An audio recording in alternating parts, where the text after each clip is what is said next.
Provence Prestige. Ce programme vous est présenté par Janssen Immobilier Knight Frank, expert de l'immobilier de prestige. Janssen Immobilier, plus de 25 ans d'expérience, 13 agences du Mont Ventoux à Saint-Tropez. Achat, vente, location, un accompagnement sur mesure dans tous vos projets de vie en Provence et sur la Riviera. Janssen-immobilier.com, Janssens-. Bonjour à toutes, bonjour à tous et bienvenue dans ce nouvel épisode de Provence Prestige, le podcast qui vous emmène dans les coulisses de l'immobilier haut de gamme au cœur des plus belles régions du sud de la France. Aujourd'hui, cap sur deux territoires mythiques, la Provence et la Riviera. Pourquoi ces régions continuent-elles à séduire autant les acheteurs les plus exigeants? Quelles sont les nouvelles tendances? Comment évoluent les prix? Et à quoi ressemble le marché du prestige en 2025? Pour répondre à toutes ces questions, nous avons le plaisir d'accueillir Rudy Janssen, fondateur de Janssen Immobilier et grand connaisseur de ce marché d'exception. Installez-vous confortablement, on vous emmène pour un décryptage aussi élégant que passionnant.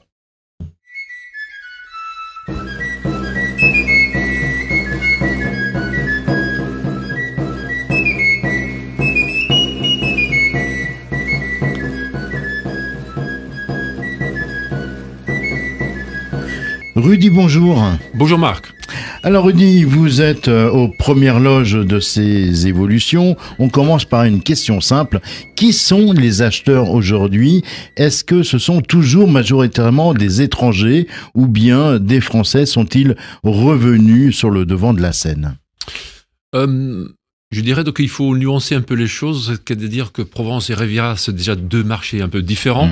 Et dans chaque marché, vous avez des segments que j'appelle premium, super premium, voire ultra premium pour la Riviera, en fonction d'un prix jusqu'à 1,5 million, jusqu'à 5 millions, au-delà de 5 millions. À chaque fois, donc les marchés changent un peu. Et effectivement, en 2025, on a vu de partout sur le premium, en Provence et à Riviera, un grand intérêt à nouveau des Français qui sont de retour après 2 années un peu compliquées quand même, dans un contexte qu'on connaît tout, mais qu'on ne va pas rappeler aujourd'hui, mais qui s'améliore et qui a redonné confiance aux Français de se lancer à nouveau sur leur projet, donc sur ce marché. Donc je dirais donc 60-70% des Français quand même, donc de retour sur ce marché, et 30% plutôt des gens donc du Benelux. Ensuite, sur le super premium, ça veut dire que du moment qu'on dépasse un budget de 1,5 million, 2 millions d'euros, la clientèle internationale est de plus en plus dominant et de plus en plus présent, et je dirais 50 voire 55% donc de clientèle étrangère,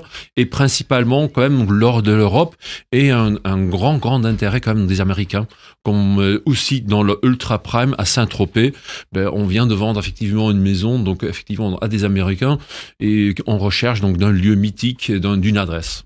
Alors, parlons justement des biens. Quelles sont les propriétés qui se vendent le mieux aujourd'hui? Il faut donc effectivement voir un petit peu à nouveau par région, Riviera, la Provence, mais en général, c'est quand même donc le bien avec le moins de travaux possible qui correspond le plus au niveau de confort et de prestations qui sont les plus recherchées aujourd'hui. Je vois aussi donc vraiment une tendance vers une maison proche d'un village ou une petite ville vivante, mais toujours au calme quand même. Donc les villages, le bien complètement isolé, un peu moins la côte, je dirais. Et finalement, ce qui est donc très important, surtout pour la Provence, c'est l'authenticité. C'est de l'ancien qui a toujours un peu donc sa cote, donc qui est très très élevée. Est-ce que on parle toujours d'une question de surface, de localisation? Localisation de service peut-être, de proximité, on l'a dit, hein, voilà, donc proximité surtout, donc quand même donc les gens veulent participer plus dans la vie locale, ils veulent plus en profiter et ne pas être donc toujours donc dépendant d'une voiture, donc dans ce cas-là. Donc le vélo électrique a ouvert quand même pas mal. Est-ce qu'il y a le bien idéal pour votre clientèle? Ce serait lequel? Le bien idéal, c'est surtout, comme je disais déjà, donc c'est un bien qui est vraiment donc ce côté tout complet, peu de travaux, pas vraiment des aménagements faits, mais surtout aussi avec des extérieurs très très bien aménagés, donc très bien vous dites donc très large au niveau, par exemple un auvent une grande cuisine d'été, une belle piscine, un jardin aménagé, ça sont des biens qui sont vraiment donc très, très recherchés. Alors on sait aussi que depuis la pandémie, les usages, ils ont changé. On veut aujourd'hui beaucoup plus d'extérieur, des espaces de travail à domicile. Vos propriétés, celles que vous proposez, elles permettent ce genre de flexibilité aujourd'hui? Effectivement, donc ce qui a aidé énormément, c'est dans notre département de Vaucluse, par exemple, c'était un des premiers départements qui était complètement fibré très récemment. Donc ça veut dire qu'il y a un accès à des vitesses d'Internet qui est très importante justement pour pouvoir travailler. Mais en même temps, Marc, je dois avouer que cette tendance de travailler dans son lieu de vacances n'a plus cette cote qu'il y a 2 ans. Donc on voit bien que dans certaines entreprises, ils limitent de plus en plus ces possibilités. Et on voit très bien qu'ils ont vu que c'est économiquement peut-être pas forcément la chose la plus évidente. N'empêche que notre clientèle, c'est souvent quand même des cadres, des grands cadres. C'est quand même parfois donc des gens donc indépendants qui cherchent quand même toujours un espace de travail bien aménagé et très, techniquement au top pour pouvoir continuer à travailler à distance. Et bien entendu, chaque marché a ses défis. Quels sont les freins actuels à l'investissement? Est-ce que la réglementation, l'accès au financement, une certaine pression fiscale aussi qu'on voit apparaître notamment sur les résidences secondaires? On a moins d'impression, donc surtout dans nos marchés à nous, dans le premium, enfin surtout le super premium et l'ultra premium, c'est moins la question de financement, honnêtement, donc qui joue vraiment un grand rôle. Je pense que c'est plutôt une question de confiance aujourd'hui, de manque de repères, de manque un peu où on va exactement. Est-ce que je fais la bonne chose au bon moment? Ou est-ce que je vais plutôt aller ailleurs? Donc en Europe aujourd'hui, je constate quand même une concurrence d'autres lieux. Donc en Europe, je vois une concurrence en Espagne, je vois une concurrence en Portugal, je vois une concurrence en Italie. Et effectivement, le contexte en France peut faire que les gens freinent un tout petit peu. Ils ont les moyens ou accès à donc un financement sans problème. Ils acceptent donc un petit peu l'état fiscal, mais ils sont quand même un petit peu donc en suspens. En train d'attendre. Voilà, c'est ça. Rudy, on va passer à quelques questions rapides. Si vous deviez investir en Provence ou sur la Riviera aujourd'hui, vous iriez où? À nouveau, tout dépend un tout petit peu de son usage. Est-ce que c'est une vraie maison principale ou est-ce que c'est une maison purement secondaire de vacances? Et effectivement, en Provence, et je parle plutôt de la Provence verte, la campagne, vous avez effectivement toujours donc un lieu comme les villages du Luberon qui sont très recherchés, les villages perchés, genre de Ménherbe, Opet, de Gordes, qui sont très donc restent toujours à la mode. Mais par contre, donc vous avez aussi un engouement et aussi donc un lieu qui est de plus en plus prendre donc ces petites villes genre Île-sur-la-Sorgue par exemple, Vaison-la-Romaine, Uzès, qui ont pris un petit peu plus de vie et qui attirent énormément pour la campagne. Côté Riviera, certainement donc le golfe de Saint-Tropez a plusieurs options, mais je vois quand même donc que des villes qui ont plus de vie toute l'année, genre Saint-Maxime par exemple, c'est une ville ou Saint-Raphaël, ce sont des petites villes qui ont qui ont toujours donc une activité toute l'année et qui sont très appréciées. Par contre, si vous cherchez purement la villégiature, le plaisir, le fun, c'est évidemment Saint-Tropez. Un conseil simple et efficace pour bien acheter dans l'immobilier de prestige? Je pense que le plus évident, c'est faites-vous accompagner avec des professionnels qui connaissent leur marché, qui ont une expérience et qui arrivent à vous accompagner dans ce projet-là. Parce que ce qui est très important en deuxième lieu, c'est que visiter plusieurs fois, ça semble simple, mais méfiez-vous un tout petit peu, et j'ai dit peut-être quelque chose que je ne devrais pas dire, méfiez-vous un tout petit peu de votre coup de cœur, laissez ça un tout petit peu plus, un coup de cœur raisonné, visitez plusieurs fois dans ce cas-là avec un professionnel.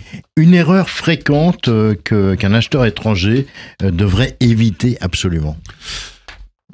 C'est vrai, donc pour certaines, surtout le côté UK, anglais, américain, ils voient la chose financièrement différente. Dans leur pays, l'accès au financement est beaucoup plus évident, tandis qu'en France, en Europe, mais surtout en France, la réglementation est beaucoup draconienne. Et ce n'est pas forcément donc lié à votre patrimoine, mais plutôt lié à vos revenus. Et ça veut dire que donc pour un Anglais qui arrive et qui nous dit « j'achète cash », Dans sa tête, c'est cash, mais en fait, financé, il pense qu'il a accès au financement aussi simple en France qu'en Angleterre ou aux États-Unis. Ce qui est malheureusement pas le cas. Et parfois, donc, si on n'analyse pas bien les choses, si on pose pas vraiment les bonnes questions, on peut se retrouver dans une situation un peu embarrassante. Entre Provence et Riviera, laquelle offre aujourd'hui les meilleures opportunités ? Je reviens un petit peu sur ce que je disais déjà, donc une ville où j'aimerais bien moi-même, où je dis donc cela, il faut y aller. Donc Uzès donne des opportunités, tout le pays, surtout d'Uzès, tout autour. C'est une jolie ville qui est très accessible et qui a un magnifique patrimoine, qui est proche de la gare TGV, donc proche de la mer, proche d'une ville genre Nîmes et Avignon, donc une proximité avec un aéroport, donc déjà donc aussi à Montpellier, mais y compris Marseille. Donc Uzès, c'est vraiment donc une opportunité en 2025 et on peut trouver encore des petites merveilles. Côté Riviera, c'est toujours un petit peu les valeurs sûres, c'est le golfe de Saint-Tropez, ça reste des valeurs sûres, évidemment. Donc les opportunités sont surtout pour moi donc sur Saint-Maxime. Et pourquoi pas jusqu'à Lavandou, un côté qui est très agréable à vivre aussi, donc pendant toute l'année, et qui a un marché très varié au niveau de produits. Enfin, le type de bien qui, selon vous, pourrait prendre le plus de valeur dans les prochaines années ? Donc c'est de toute évidence et rien de nouveau, à mon avis, c'est toujours de l'ancien. On n'a qu'un nombre de biens limité donc sur ce marché, donc la rareté fait que ces biens-là gardent une cote très importante, une valeur très importante. On peut en pas faire plus, donc ils y sont. Et en plus, il faut savoir aussi en Provence, par les plans locaux d'urbanisme, donc le neuf est très limité, donc on trouve très peu donc des nouveaux biens. Donc ce côté-là, donc l'ancien reste une valeur sûre. Ensuite, je reviens aussi sur le fait un bien proche d'un petit village avec un extérieur ou dans le village avec un extérieur, avec un jardin, sont des biens qui vont aussi prendre de plus en plus de la valeur. Et finalement, je vise aussi un petit peu donc le bien quand même bien rénové aux prestations modernes aujourd'hui, qui reste aussi pour moi donc dans les années à venir quand même une valeur sûre et quand même où on préserve donc quand même toujours une valeur importante pour son patrimoine. Ce qu'on retiendra de cet échange, c'est que le marché est en mouvement, mais solide. Merci infiniment, Rudy Janssen, pour cette plongée éclairée dans le marché aussi complexe que passionnant de la Provence et de la Riviera. Dans notre prochain épisode, nous irons encore plus loin en explorant les valeurs du groupe Janssen Immobilier et ce qui fait la différence dans l'univers du haut de gamme. D'ici là, très belle fin de journée à toutes et à tous.